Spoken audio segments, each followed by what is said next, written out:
Look at the entire life of Bitcoin.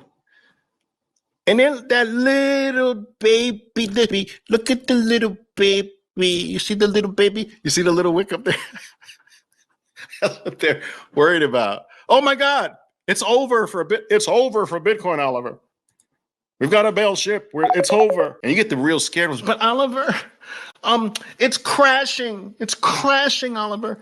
I'm like, dude, it's little freaking baby wick. What are you talking about? Relax.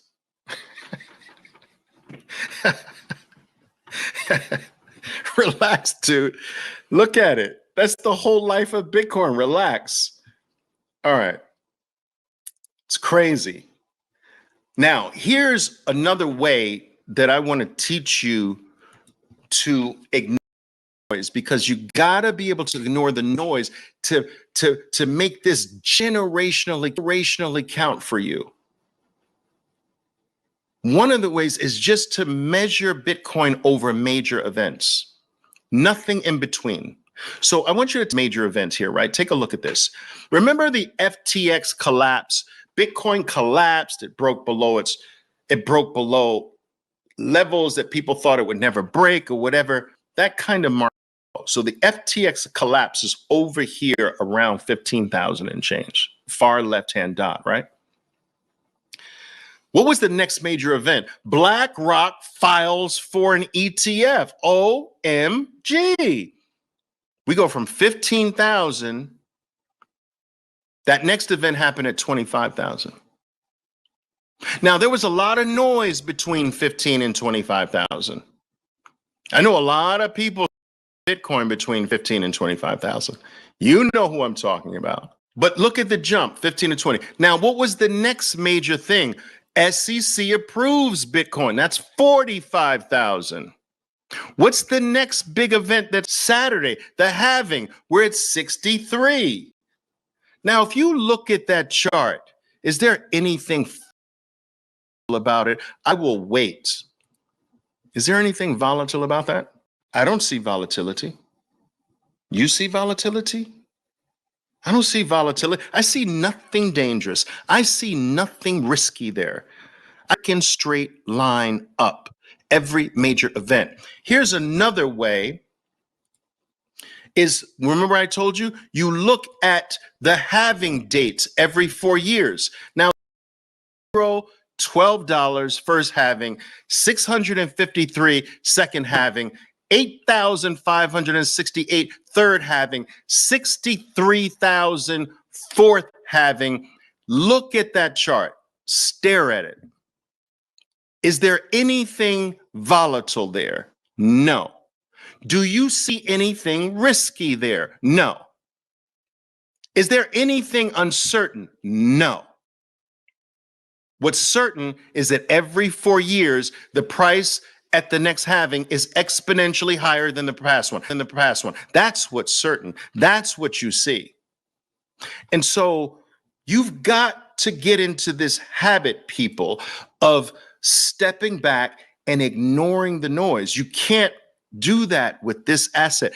It's so special that you have to find a way to weed out the noise. You do it with major events. Now, I'm going to give you something special. This is something I usually do only for my, I don't really like this term, but it's for lack of a better term, my Bitcoiners. I don't really think I can have Bitcoiners, but you know what I mean. Like the ones that are with me on the journey together, where we're close. They know everything I'm doing. We're doing everything together. Not something I normally share with the general public, but I want you to get in the habit of looking at 2 time frames. One of them is the 2-month time frame. So this will force you to step back, right? Don't look at the daily. Don't look at the 15-minute chart, the daily.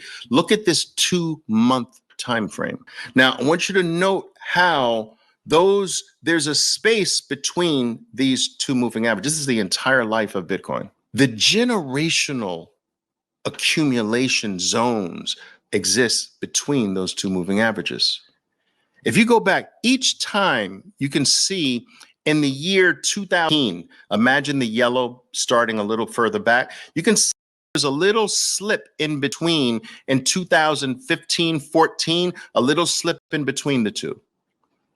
And the next time you got that little slip in there was 2018. And then you got the slip in March of 2020 in between in March of 2020. And then you got the slip in between in 2022. And so this 2-month time frame can help you understand when you are in general buy zone area. And it's important because most people are thinking the other way in the generational buy zone. That generational buy zone will set your family up forever.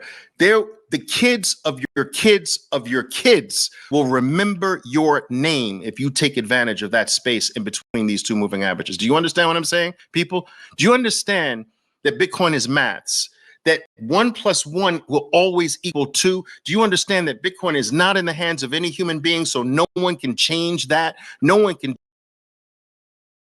change its function. No one can change what it does. No one can influence it. That generational zone is mathematical. It will freaking close to guarantee that if you act in that zone, your children's will remember your name if you do the right thing. Most people there are out. Most people in that zone have panicked out or selling or reporting. Most people have given up on Bitcoin in the generational zone. I won't let you do that. I wasn't in Bitcoin early, but I played 2 generational zones, 2 of them, the last 2. We played it big. So 2-month time frame. Now, the other thing I want to show you is the 4-month time frame. These are the 2 time frames I want you to become very acquainted with. Do you understand? Once you become very acquainted with these 2 time frames, it causes you to step back and you stop freaking thinking like a freaking bozo. All right? And I do use a different moving average with this. But as you can see, it comes back to the moving average in that around that moving average period or area. That's also representative of the best time to really get aggressively in. All right. So 2-month time frame and 4-month time frame will keep you in this step back mode. What else? In conjunction with the 2-month and the 4-month, I want you always keeping having prices in mind.